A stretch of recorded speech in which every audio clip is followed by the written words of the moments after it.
Kyler Murray, Marvin Harrison Jr., and the Arizona Cardinals take on Dak Prescott, CeeDee Lamb, and the Dallas Cowboys on Monday Night Football. Let's start with Arizona because the last time you saw this team play, it was against the Green Bay Packers, an afternoon game, very tight to the end of that one, a 4th and 2, trying to get Jordan Love and that team off the field. They can't do it. Green Bay has a late score, and Arizona drops that game at home. It's been a surrounding fear of this team that they are just going to find ways to lose games. And it's true, they have done that, but you have to give credit to Jacoby Brissett in the way he played against Green Bay. Now, Kyler Murray, if he is starting, and it does look like to be the case that he will be their starting quarterback, he's going to provide an element of mobility. Jacoby Brissett got sacked 6 times. It speaks to his lack of mobility as well as the Green Bay Packer front. Micah Parsons had 3 sacks a career day. Quay Walker was getting after him. Rashawn Gary's been arguably just as good as Micah. That Green Bay defense is one of the best in football. This Dallas Cowboy defense, not quite to the level of Green Bay. Now for Dallas, with the return of CeeDee Lamb into the lineup, you thought that they could have their way once Pat Surtain went down for Denver in that first half. I was expecting them to have success airing the ball out, and the two guys combined for 150 yards on 14 catches between CeeDee Lamb and George Pickens. This is that type of game. It's going to put the onus on the Cardinals secondary, young corner and Will Johnson. How does he perform in this matchup against this, you could argue, top 3, maybe the best wide receiver duo in the NFL, certainly in the conversation for top 5. There's no doubt about that. I think Dak Prescott's still been playing some of the best football of anyone in the league. Now, this was his worst game of the season, 2 interceptions against Denver, and I mentioned the injury to Surtain. That's what really made you sort of perplexed of what was happening. Why was he struggling against Denver? Just wasn't seeing it. There was also the factor of that Denver Bronco pass rush. They didn't get to Dak, but it was evident that the pressure was getting to him. It wasn't in the case that he was down every single snap. He didn't get sacked 8 times like Denver is capable of doing, but they were getting a ton of pressure on Prescott in the pocket. For the Cowboys to beat this Arizona team, it heavily relies on an element of the ground game. I think that hurt the Cowboys against Denver. They couldn't run the football to the level of success you've seen from them this year. 13 carries for only 40 yards from Javonte Williams. Yes, against his former team, he did have the 2 touchdowns, but he was not a reliable guy for chunks of yards throughout the day to take some of the pressure to alleviate a little bit of that on Prescott. And then you look at the other side, Bo Nix ran right through that Dallas Cowboys secondary, 4 touchdowns, 250 yards, and then the Denver Bronco run game. You had 180 yards on the ground, about 6.5 yards a carry for Denver. So this Dallas Cowboy team, they've struggled to stop the run. If I'm Arizona, I try and keep the ball on the ground. Now, is that through the utilization of Kyler's legs? You're trying to really figure out who is that guy for Arizona on the ground. This team has badly missed James Conner. He's the type of player that you just can't have go down. Then when he does, it's going to change the foundation of what your offense will look like. I think this matchup really favors Dallas. I don't see Arizona being able to score and keep up with that offense in the way that Dallas has remained balanced on the season, whereas Arizona, a lot of the time, it's been heavily reliant on passing the ball. It's been on their quarterback. It's been on their wide receiving core. It's been on Trey McBride. It's been on Jones. It's been on Marvin Harrison Jr., the latter of which is still in need of the breakout. Marvin Harrison selected 4th overall 2 years ago in that 2024 NFL draft, has not played up to the level that the expectation would be. Out of Ohio State, what would Marvin do for Arizona in his second year? I thought he would have that breakout. That hasn't happened yet. Can he do that against Dallas? I think that this could be his best game of the season against that Cowboys secondary. They haven't been able to really limit anyone. I look back to the Sunday night game against the Packers, how they went up and down the field. You watched last week against Denver. This is not a defense that's been able to consistently put quarterbacks on the ground. Bo Nix wasn't even sacked against the Cowboys last week. And then Kenny Clark goes down. He gets hurt. This is a team that badly needs a pass rush. It doesn't look like they're going to be getting any for the rest of the season. Again, they're building towards the future. That's why you trade Micah Parsons away. It's not for having success this year, despite what Jerry Jones is saying when they made the acquisition of Kenny Clark and sent Parsons away.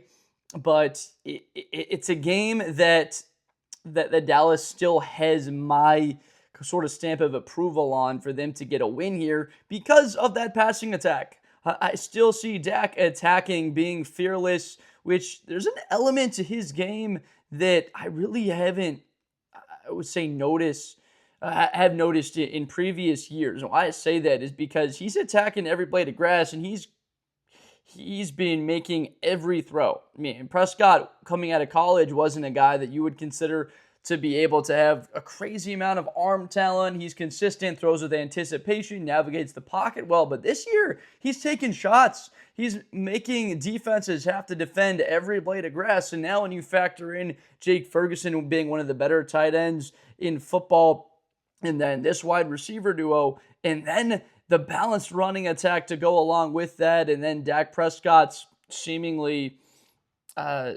confidence that he can pick up yards on the ground and go get first downs and pick up 3 to 4 of those off-script first downs that offensive coordinators talk about. This is a game that I think Dallas can win 31-23, that they put over 30 points. Now, one of my thoughts is that Arizona really can score a lot, but I also, from the reports that I've read about Kyler, it hasn't sounded with that amount of clarity that he for sure is 100%, that he returns to the field, that this is the typical Kyler with his dynamic ability outside the pocket, extending plays. Because if they had that, this is a game where I could see a 34-31 type of score, and Arizona's moving the ball up and down the field on Monday Night Football. I just don't see that being indicated in the reports from Arizona's camp. I love what they have working in the middle there in Arizona still. When you have a guy like Calais Campbell, and he's been arguably their best defensive player this season. Behind that in the back end, when Budda Baker is still one of the more he's not quite slept on, but still one of the better safeties in the game. He's going to have opportunities to pick off a football. I think Budda Baker could get an interception in this game. I just don't have the confidence that they can get pressure on Dak consistently enough. Hold on in coverage. I mean, Mack Wilson, he's one of the better linebackers in the game. That's a tough matchup with Ferguson over the middle. Javonte Williams out of the backfield. It's a tough matchup that I don't like. So I'm going to go with the Dallas Cowboys to win this game 31-23. Last sort of thoughts here, because if there is any hope for Arizona to battle back into the NFC West, 2-5 currently, right there with the Giants and the Saints at the bottom of the conference. The Dallas Cowboys, in where they're set up now, and they're behind the 8 ball, being 3-4-1 overall in the season. This is a must-win game for both teams. Frankly, you would say with complete confidence the loser of this game is just about done. I mean, a 3-5-1 Packer team, the way that the rest of the conference looks, Arizona, you could argue, might already be done, especially with a chance to win that division. But 2-6, there's no shot in heck that team is making a push to get back into a playoff conversation. For all intents and purposes, this is feeling sort of like an early November elimination game. The team that can't pull out a win on Monday Night Football gets the L. Of course, Troy Aikman, Hall of Famer, Super Bowl champion for the Dallas Cowboys, will be on the call. It's always great to hear his perspective on these games. He's one of those guys that's gotten a lot of attention lately for his critique of quarterbacks. I would expect him to be critical of Prescott at times, but I don't think there's going to be too much to be critical on. That Dak has a great day. Look for CeeDee Lamb and Pickens to get around 25 targets combined between them. And then for the Cowboys to sort of open it up. They know that they could run the football decently against Arizona. I just believe that this favors them for a style that opens it up more, attacking down the field on the perimeter, using those weapons that they believe are better than any secondary that they'll face, and going back to the quick game a little bit, getting the football out of Prescott's hands, easy completions early to then set up the defense to try and defend that and the run, and then the deep plays come behind that. Thank you so much for watching this video. Let me know what you think. Does Arizona have what it takes to bounce back and get a win here against Dallas, or do you like the Cowboys in a win at home there at AT&T Stadium in Arlington. Like I said, I've got the Cowboys. I would be surprised if Arizona win this game. Don't think this matchup really favors them right now. This is an Arizona team that feels like they're continuing to build. I like their front with Walter Nolan getting closer to being a factor for this team the second half of the season. I liked Jordan Birch out of Oregon, the pick in Will Johnson. They haven't really had Cody Simon, the linebacker. They thought he'd have an impact on this team, and Denzel Burke, another cornerback for depth. So there's a lot of young talent that can take a step in the second year with this Arizona team. I haven't at all lost faith in Kyler or in the trajectory of this program. I'm just curious about Gannon. Does he still have a job if this thing starts to turn south, or if Arizona has, let's just say, a 5-12 season? I think they give him another chance, but again, you never know with general managers and with ownership of what direction they want to go. Do they decide that they want to immediately shake things up a little bit? So I appreciate you so much for watching. If you have not already, please subscribe for more Blitz with Blender content in the future. I'm Josh Blender.